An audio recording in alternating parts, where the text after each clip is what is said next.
Okay. Well, Kingsley, hello. Welcome to the show. Right.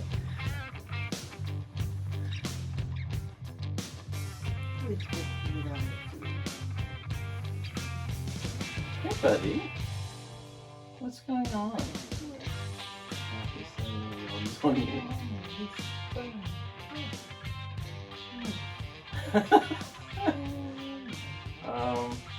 Okay. Okay, buddy. He's up.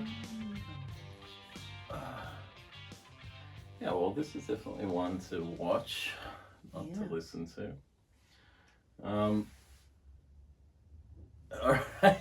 All right. Hello and welcome, Cass, if you're there. The cat is just going mental in the studio. That's why this is starting this way.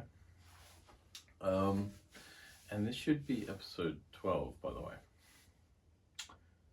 Ready, Deb? Yes, as ever. Okay, welcome back to the BARROW Podcast, everybody. Now, I've written down a few things for today. I'm going to get my water. Just let me get my water. Alright. Well, I'm having a terrible day, as you know. I know. I woke up this morning sort of just, I'm really despairing. I don't know what it is. I had a really bad day yesterday as well. I contributed to that. You sort of did. I mean, you did. I don't know, like, what happened yesterday? I went to the GP because he was checking my blood pressure, which has been up and down. Mainly up when I go to the doctor, the old-fashioned white coat syndrome, even though doctors wouldn't know what a white coat was, I don't think now. No. And so I was sort of trying to be prepared for that. At the same time, I had on my mind a phone call I had to make to my father's GP. So I'm trying to be calm for the blood pressure situation. Right. So I get there. There's hardly anyone in the waiting room, and the nurse calls me in to do blood pressure, right, which is sort of odd, and we joke about being nervous. And she said, "Oh well, it's the GP's fault calling him by his name." We're laughing about that, but there were two readings of quite high. She said, "Oh, it's all right, but I'll let him deal with it." Oh. And I went back out and sort of calmed down and went into the GP, and blood pressure was fine when he took it. Oh. Unbelievably. Oh, okay. Well, quite reasonable.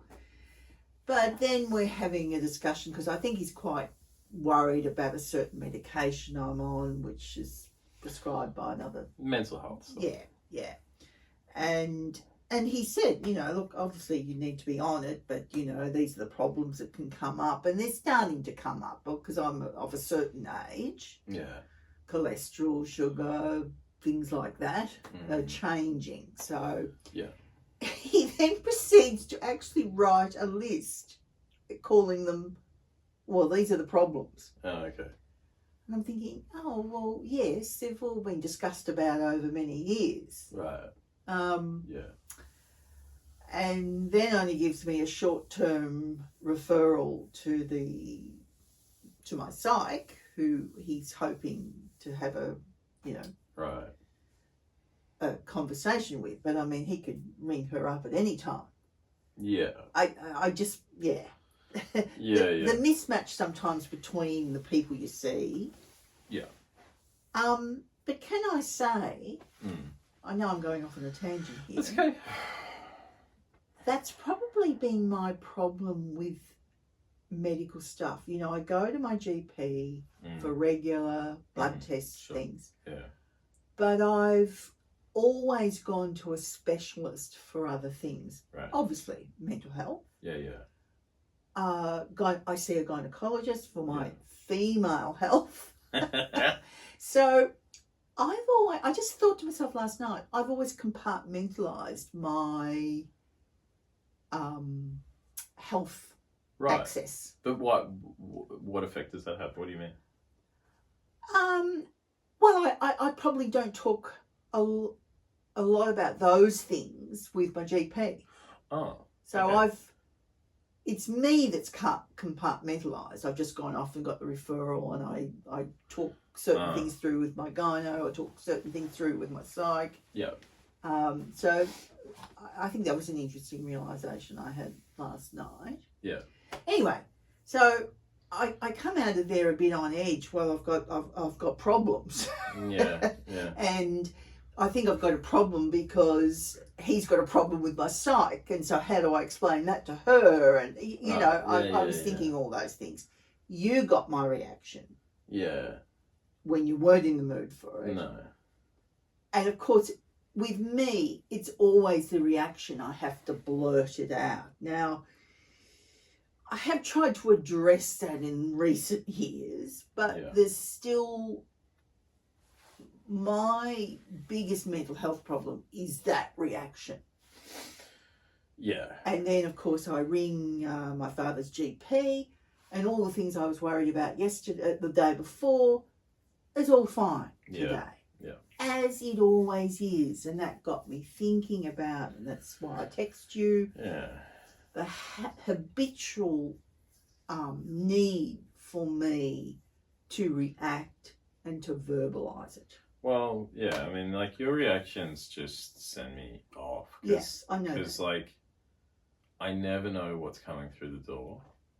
And, like, you bring in, like, you have a tendency to bring the whole day into the house with you. And I think, like, what's always driven me crazy is that, like, when you're in that mindset, regardless of your general respectfulness, you don't respect other people when you're like that. Because, like, I'll be in the middle of a thought, in the middle of my day, in the middle of whatever's happening with me. Yeah. And it's like, it's not that you don't care. You're beyond. You cannot stop yourself. You are so compulsive in this way. Yeah, and I see it more as a compulsion than, this is me saying it. Of course. I see it more as a compulsion rather than, a selfish motive. No. It's just, Yeah, I know that. Yeah. I know that. And I do understand that. But, like, it really doesn't matter what the motivation is. I mean, like, you aren't a selfish person, which is why I've been able to which is why we're able to have a conversation and have a relationship now. But yeah, certainly just this upending of everything and everyone around you because you have to get it on record that you're in a mood is, like, for one, it's super immature. Yeah, absolutely.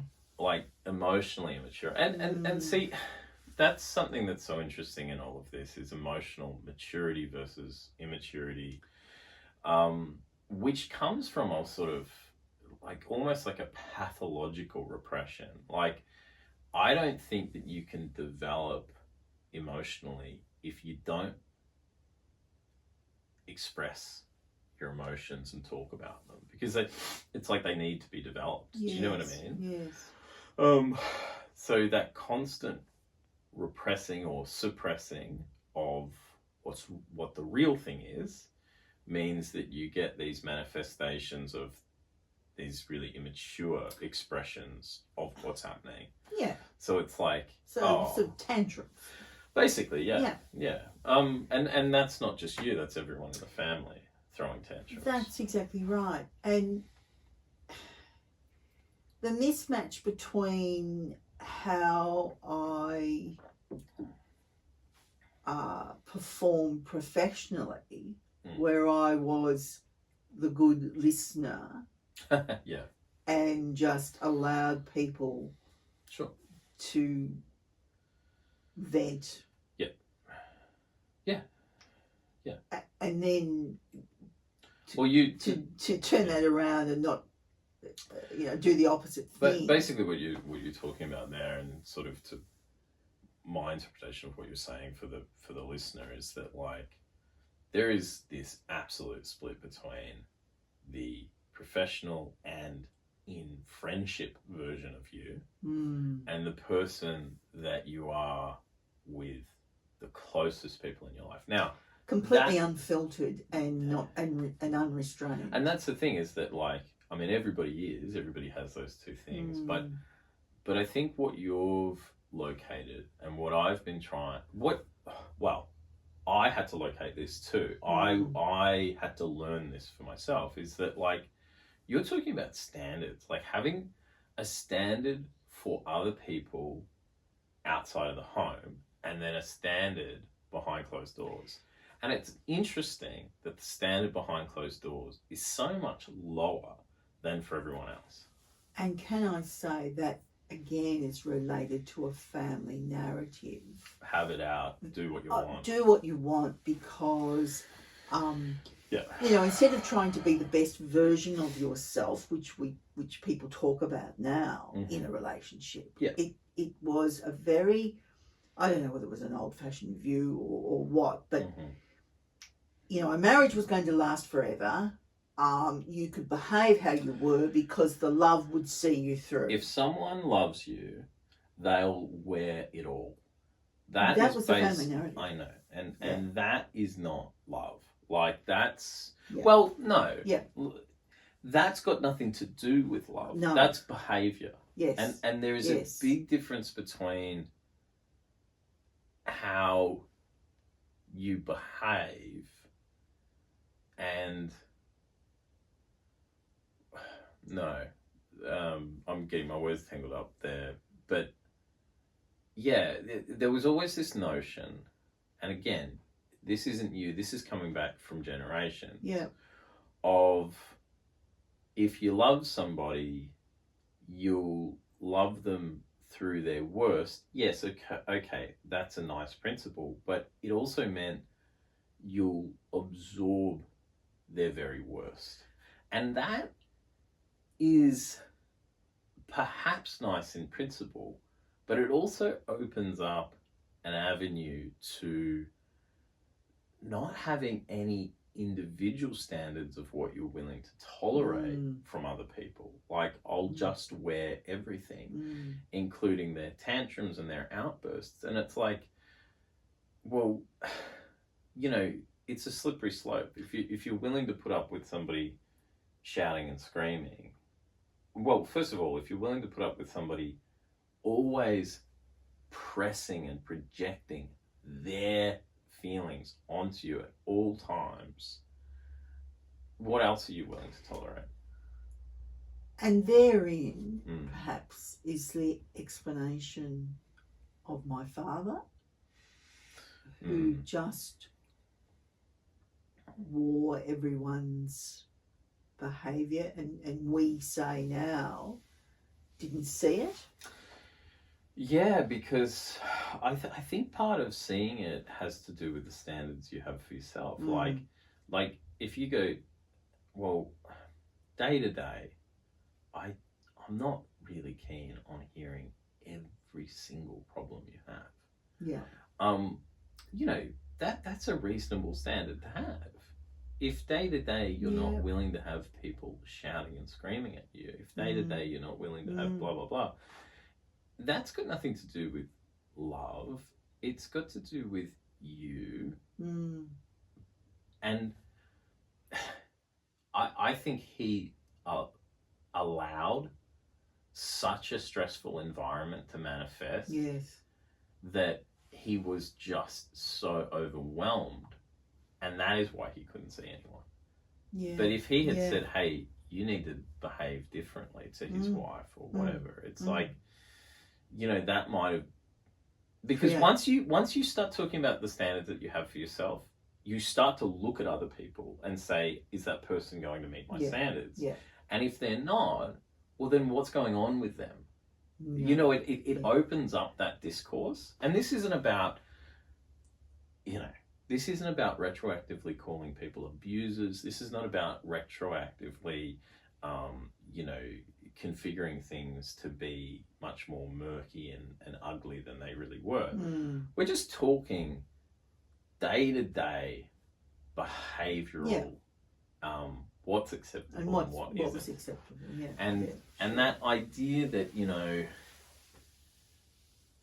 a person, well, if they're not willing to put up with your very worst, they don't love you. I mean, that's a psychotic attitude to take into the world, because it's like you're basically also saying that you don't have standards for your own behaviour. Yes. That you aren't willing to restrain, repress,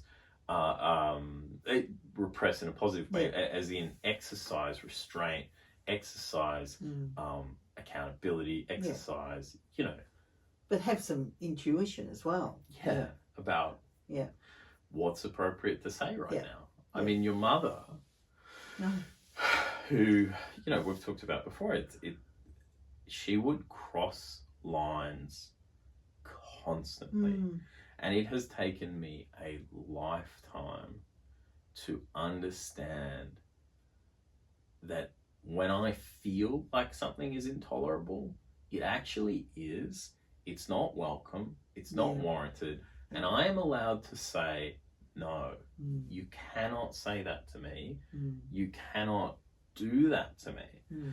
And, my experiences of interpersonal relationships was your father modelled a male role for me that was permissive of everything. Yes. And I took that and ran with it and took it into the world of like loving someone is tolerating everything. Yeah. And it destroyed me. Like I spent my 20s absolutely beside myself with misery in a relationship with someone who had severe mental health problems, where, as do I, but from my side of it, had severe mental health problems. There were so many times when I was on suicide watch. There was so much unpleasantness. And I'm not talking about abuse. I'm talking about stress. I'm talking about being on pins and needles all the time, because you don't know what that person's going to say or think or do. And you're just in this state of worry. And I took on this incredible load. Because that's what was modelled to you. That's what was modelled to me. That's so true. And I took that on at 19. And I ran with it for almost to the age of 30. And it killed me. I mean, I wanted out of that relationship within 12 months. I was there for 9.5 years. And I drove myself mad. Because the other side of the family narrative, you accept everything. And you don't give up. You don't give up. And also something's forever. Like you're going to be in a forever relationship like my parents were. I was robbed of that. That's the narrative. So what I absorbed, right? Like, I know now that relationship was me trying to fix all the relationships in everybody's life, right? Like, I was trying to fix my parents' relationship. I was trying to make my mother whole again by vicariously by having the perfect long-standing relationship that she had grieved and lamented losing all my upbringing. I was also trying to prove to my grandfather that I could endure everything, soldier on, as he did. And I was trying to do for you, really do for my grandmother what I was doing for you, which was to finally be the family member that had the successful, great, long-standing relationship that she too grieved and lamented had been robbed from the family as a result of your divorce. I mean, these narratives compounded for so long, and really cut me off from any sense of my own agency, any sense of, hey, do you feel good? Do you feel comfortable? Yeah. Because that's actually what's important here.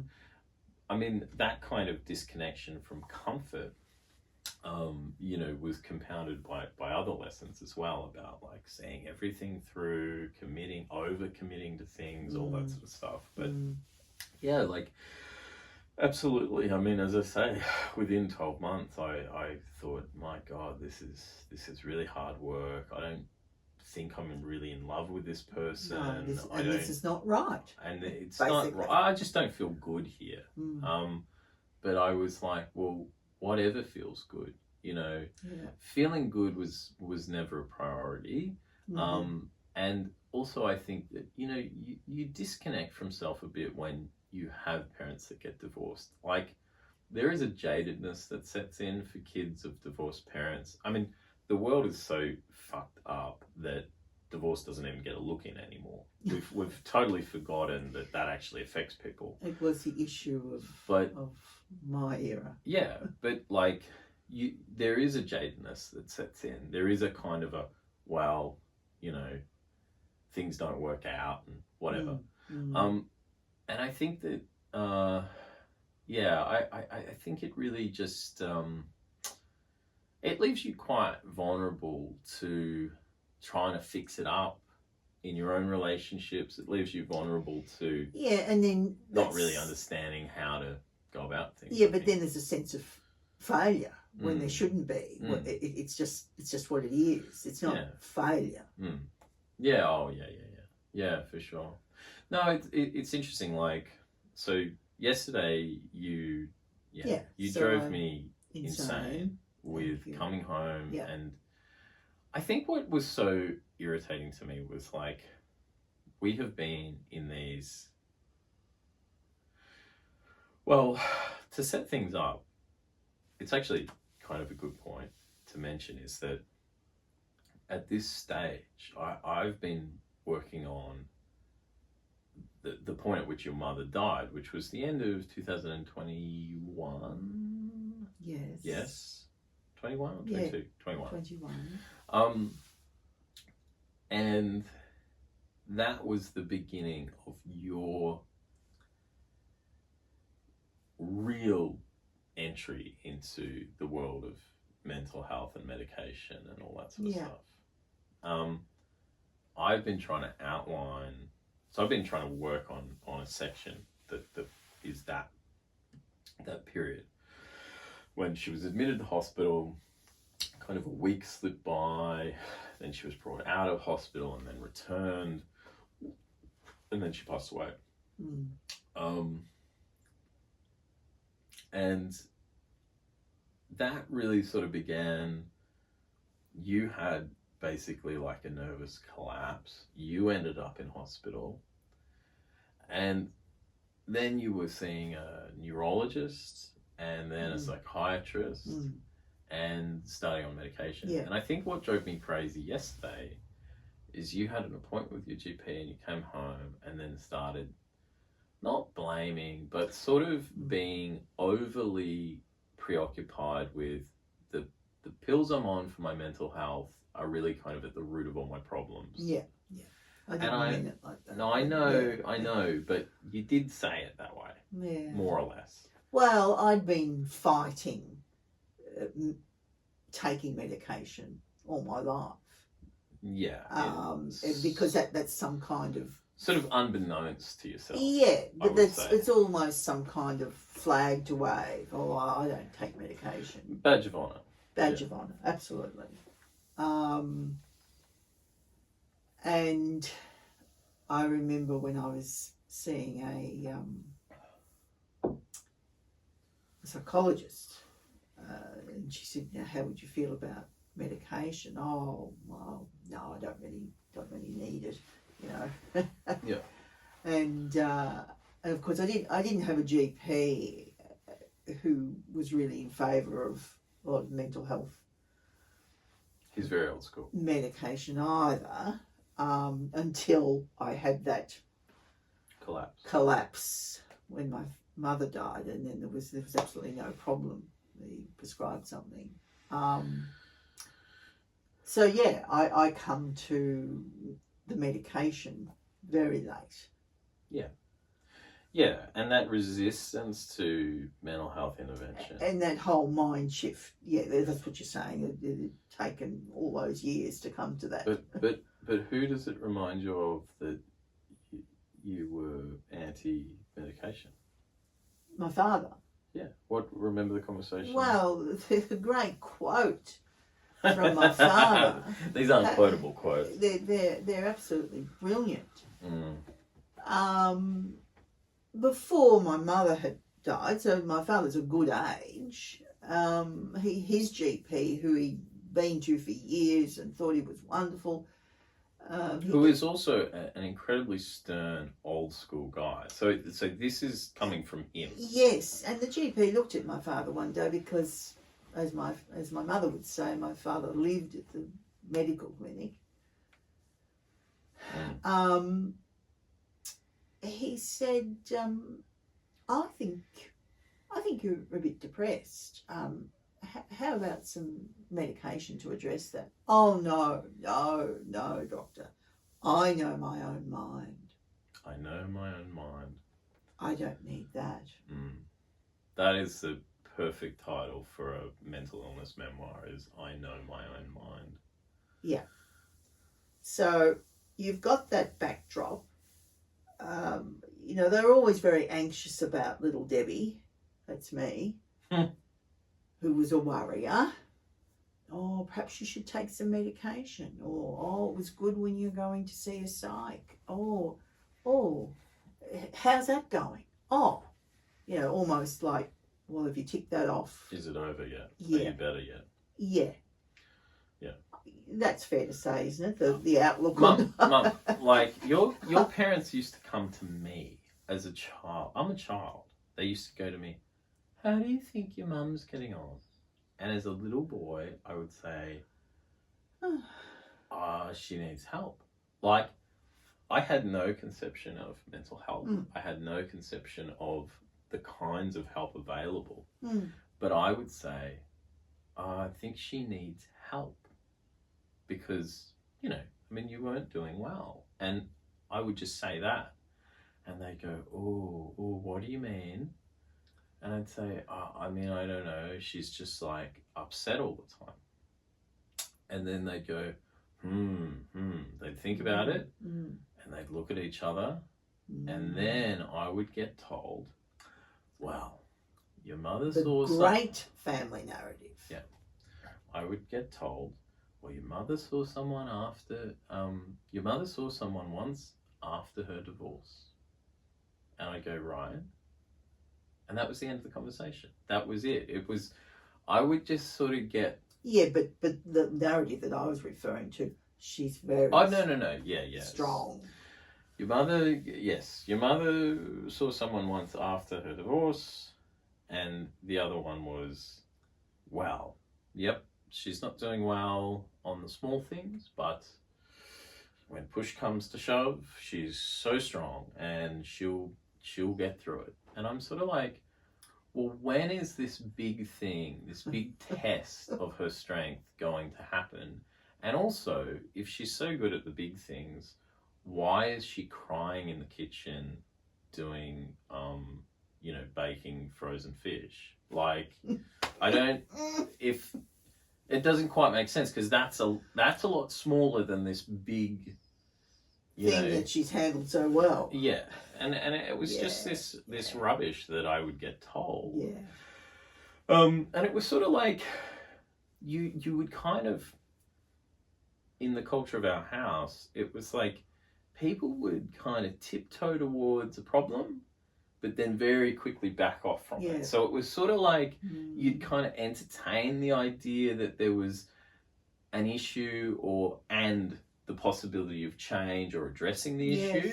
But as soon as it got a little bit too hot or too close to that fire. Yeah. It was no, it's all backpedal. right. It's all okay. It's all okay. right. It's okay. Yeah. And you know, nothing as serious as come on, medication. Nothing as serious as we're not in that camp. We're not in that category of people that have lost their fucking minds. You know, and it's sort of like, yeah, but when is the line for intervention? Because if not now, when? That's what I was thinking as a kid. Yeah. And I was always sort of very worried about you because I was like, well, when is that inevitable collapse going to occur? And it came much later than I ever thought, which was when your mother died. But it did come. I mean, your body and your mind completely gave up, and you were hospitalized. And I was like, I mean, I thought that day that you had had a stroke. I mean, that's really what I thought had happened. And I was like, oh, great, she's going to be a vegetable now, like from, 60 odd. Yeah. Fantastic. Like, this is great.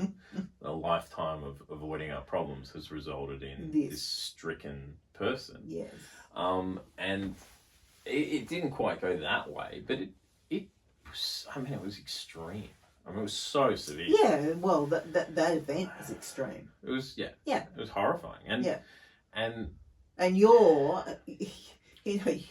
still coming back. Yeah, from your problems. Suicide stuff. And you are forced into a situation where you've got all the balls in the air. You've got a grandmother dying. You've got a mum in hospital. Yeah. Grandfather isolated. And guess what? You're doing it all. Yeah.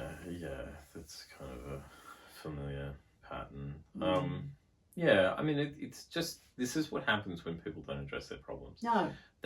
They push it down the line and down the line and down the line, and then it blows up, and it blows up onto other people, and that's what angers me. And so I think the other day that all that anger came back up because you were doing this thing where you came back from the GP and you were sort of like in knots with nerves and just sort of ranting about how, well, it's the medication I'm on, and now I'm in a category with my cholesterol and blah, blah, blah. The day before, you'd come back from dealing with your father, and you said, I have an appointment with the GP tomorrow morning, and they're going to take my cholesterol. You were at that time, after dealing with your father, having a post-father reprieve snack and alcohol, which was beer and salty chips. And I'm like, what do you like? Yeah, okay. It's my anger is that when things... It doesn't make sense. Nothing ever makes sense. It's not just that. My anger is that even when things are finally addressed, there's no action taken. Or, I don't mean totally, of course. Yeah. But there is always a passivity and a dragging of the feet and a kind of an unwillingness and a resistance. You know that your diet and exercise would be probably the first port of call regarding cholesterol, all that sort of stuff. Regarding the issues that are starting to become issues. Yeah. And you also know that I have said maybe 5,000 times that therapy isn't just going for an hour once every other week and nattering about nonsense. It's actually about reframing a plan thoughts. And being proactive and actually doing exercises for your mental health at home. Like, challenging the narratives, reframing things, but also establishing healthy boundaries and saying, Tuesday afternoon is my time and I do this, and having an a bit of an offlet and an outlet. I mean, offlet. Offlet, I like that. Offlet is good. But And that's the thing, is like, as soon as I start hearing this bullshit Yeah. about... Yep. What pissed me off was that you were targeting the one thing you've changed that's for the good. Yes. And that is so fascinating in and of itself, is that actually the cause of all my problems is the one thing I changed, because I never change anything. So it must be that. It must be that. And it's like, no, you changed one thing and you forgot to change 100 other things. Yeah, and you forgot to put other things in place. Yeah. And it's not about making you into a different person. It's just like the attitude to this stuff has been so piss poor, and it's come from this culture of passivity. You put up with it, you tolerate everything about people. Loving someone is never changing them and just swallowing whole whatever they've got to offer at any point in time. And that comes, it comes from much further back, which I think I may have mentioned in the past. Yeah, we've said it several times. My father's background with a mother with mental health issues, and his narrative with her, oh, she's strong, they don't know her like I know her. So then you have a little girl, a daughter, who's a warrior to the extreme, and still nothing's seen. Yeah. But so the other thing that happened yesterday that was massively fucking depressing, and which has really affected my mental health today, because I just woke up this morning people can probably hear it in my voice. It feels like I've got a weighted blanket over my whole body. I can't even move. Like, it took you ages to get me out the door just to get a cup of coffee and just like move through the day.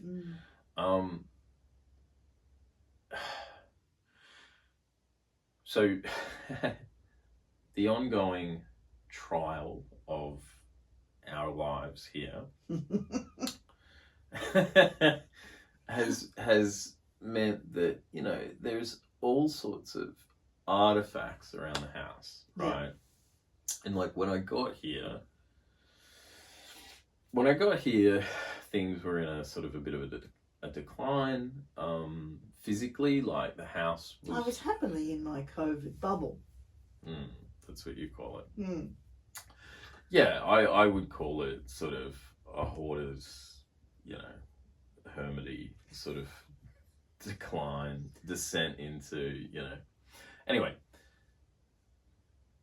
as a result, cleared out the garage, cleared out the garden shed, and there were boxes upon boxes upon boxes upon boxes of artifacts. I mean, that's the only way I can put it, is that it's like familial artifacts. But very recently, we came into possession of your mother's diaries. We already had tons of your mother's stuff from after she passed away. And, well, maybe, do you want to describe some of the stuff you found? Generally, or yesterday? Generally, and then we'll get on to yesterday. Generally, yeah, I mean, her little efforts of writing, and the most important of those were 4 envelopes. There were many more that your father threw out. Yes, unknowingly. Unknowingly. I didn't even know that these were here, and he handed these to me one day. I don't think he's ever read them. He just found them in a box, and when I opened the package, there's 4 envelopes. One addressed to me, one addressed to Dad, one addressed to baby Tobias, and one addressed to... Yeah. Your ex-husband, my husband, who's still there. And they are just so enlightening. But say what they really were.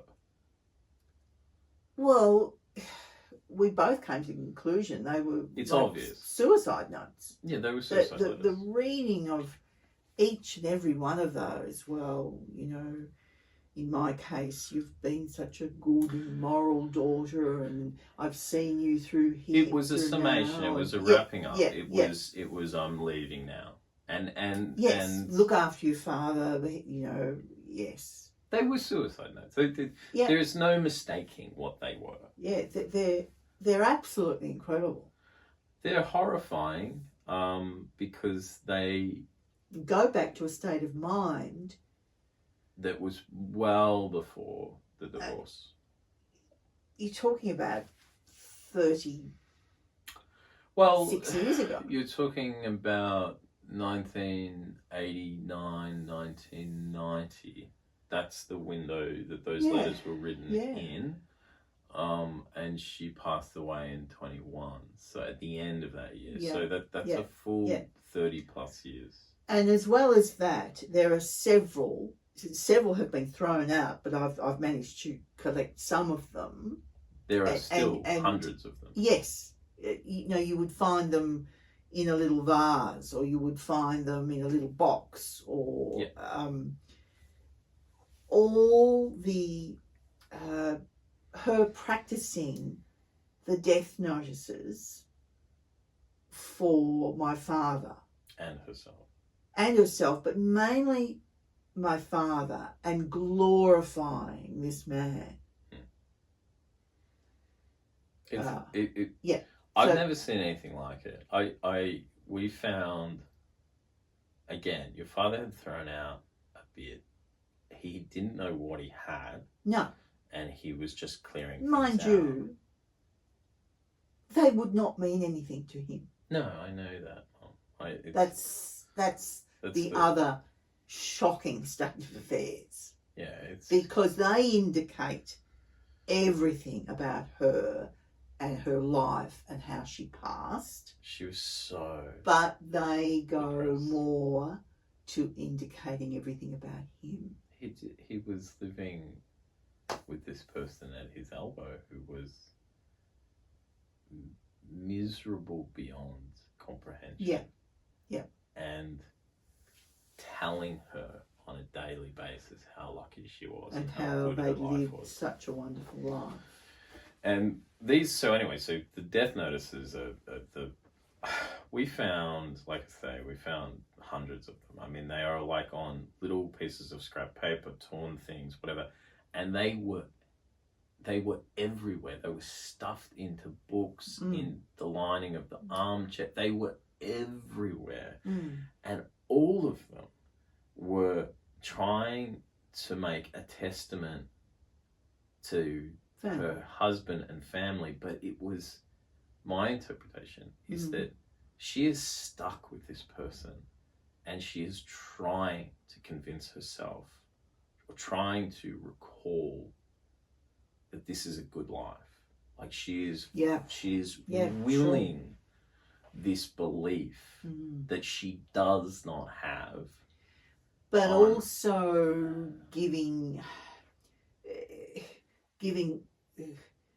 putting license to our feelings, or taking license for our feelings. You know, he's the best grandfather. He's the best father. So she's overtaking our views to make this person look it was wonderful. It was devastating. I mean, like those, the death notices and suicide letters were, I mean, that really, I mean, like, I'm quite affected by it. Like, even just now, I feel very uncomfortable. I feel very sad, like just depressed. I you know, it's just awful.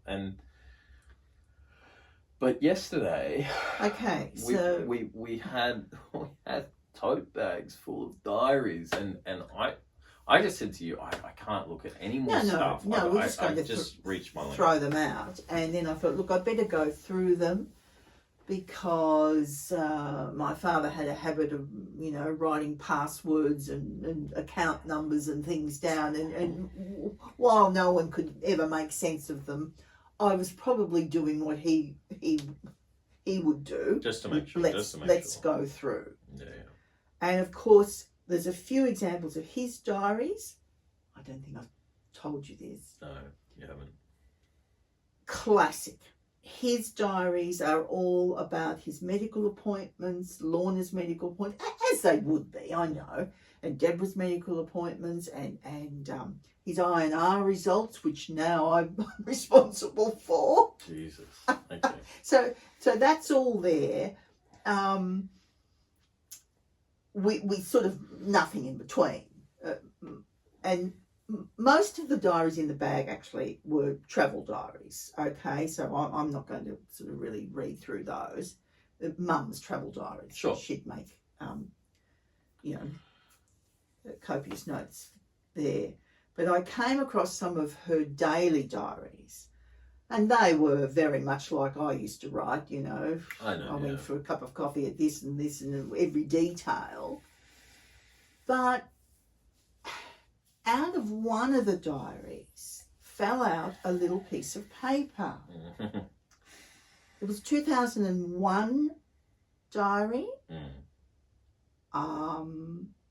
Your father left us 10 years prior. My father, yeah.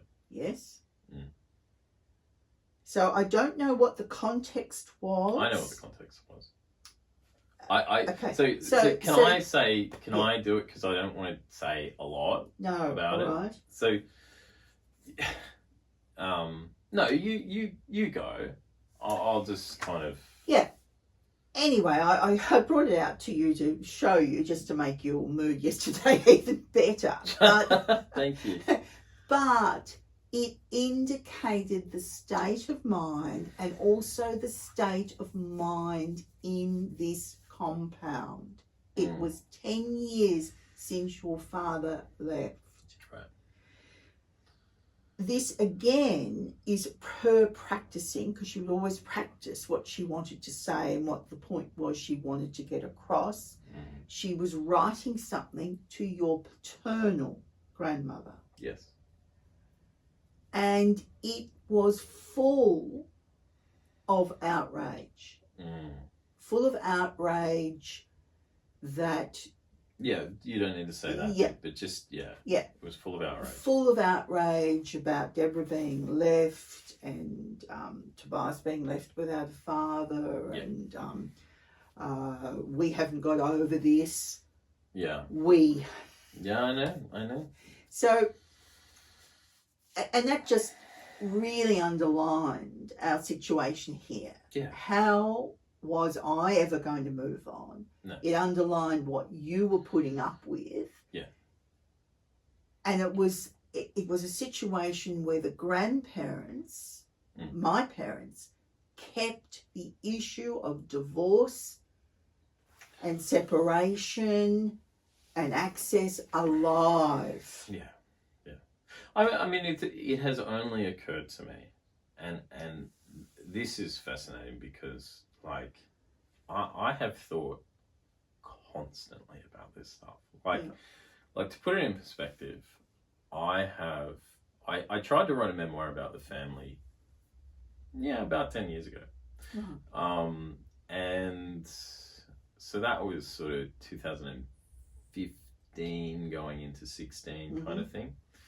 I was wrapping up my studies, and as I finished my studies, I was like looking for other writing projects, and I was like, well, what am I going to write next? Like, what am I going to do?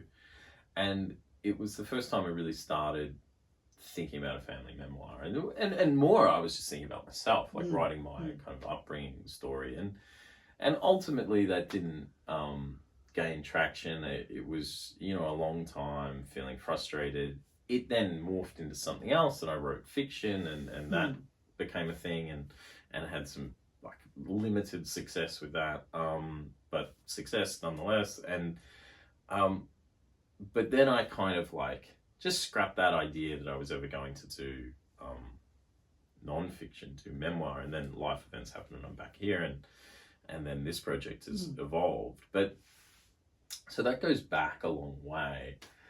I feel like I've lost my train of thought. What was I saying? you've always lived with. Yes, sorry. These... So the point that I was saying is that I have always been considering my life and considering my upbringing. That's what I was saying. But it has only very recently occurred to me, and by recent I mean in the last 12 months, that my disaffection, my feelings of, inadequacy and what have you, the culture of the family, yes, the culture of what was created in the aftermath of the divorce is that it was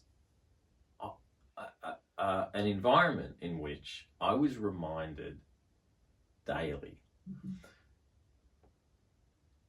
if not verbally, and almost daily verbally, but in the fabric of the environment itself, just the fact of this setup, I was reminded daily that my life was wrong. It hadn't worked out, and it wasn't as it was supposed to be. And I just now am really fully understanding the effect of 15 years of being told that everything about my life was not as it was meant to be, and that your mother had been robbed of all these things. Well, not only that, but like I had been shafted. That nothing's as it's meant to be. You have a terrible person for a father, and you've lost before you've even got to the race. And I always was amazed that it could never. Your mother never missed an opportunity to bring it up. Like we are talking every night. We are talking every day coming back from school. Every day she's bringing it up. And her decline mentally. Yeah. She sat in an armchair.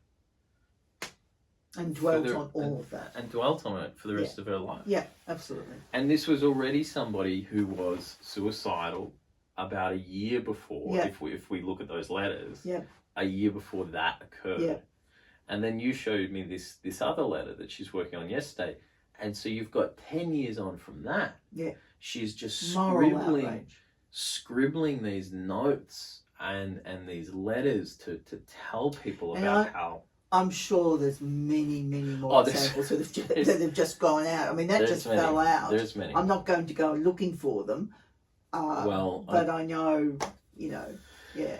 And that's the thing, is that it just never went away. And you had, in your mother and in your father, you had people who just wanted to keep fueling this thing. Yeah, because they could not accept, basically, a life event.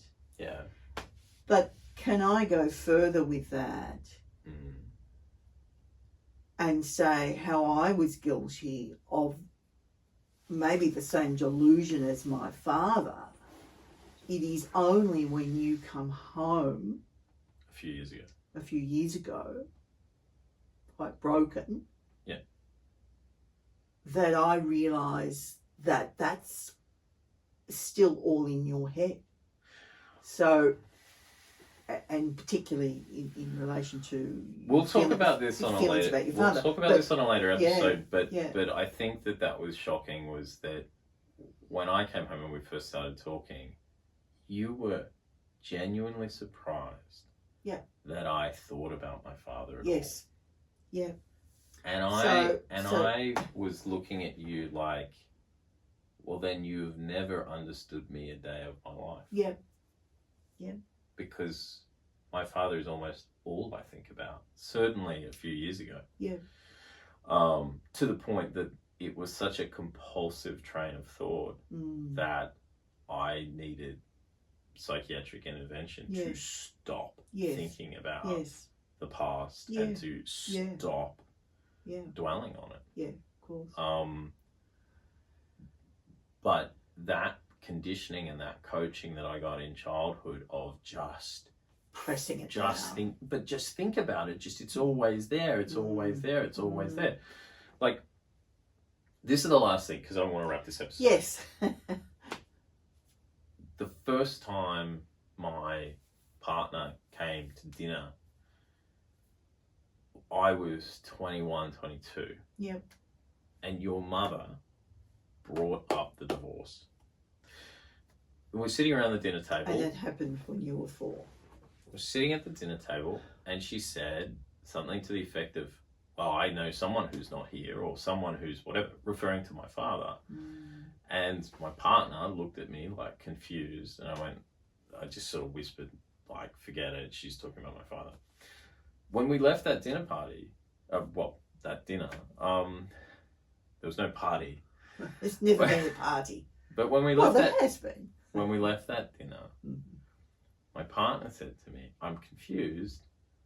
Why did your grandmother bring up your father leaving? And I was like, because you can't get through a dinner without it. And she's like, but I thought it happened when you were 3 years old.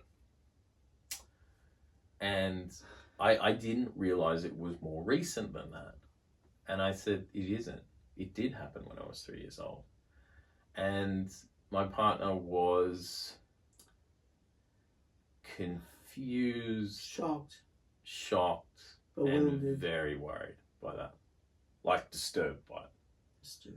Like, oh, there's something wrong with these people. Yeah.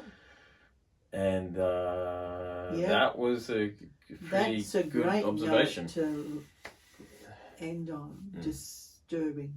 Yeah. All right. Well, I think again we've sufficiently ruined people's lives with this episode. I am in a terrible mood. I'm gonna disturbed. I'm gonna go eat. Yeah. Take us to Vegas. All right. That's enough. Bye.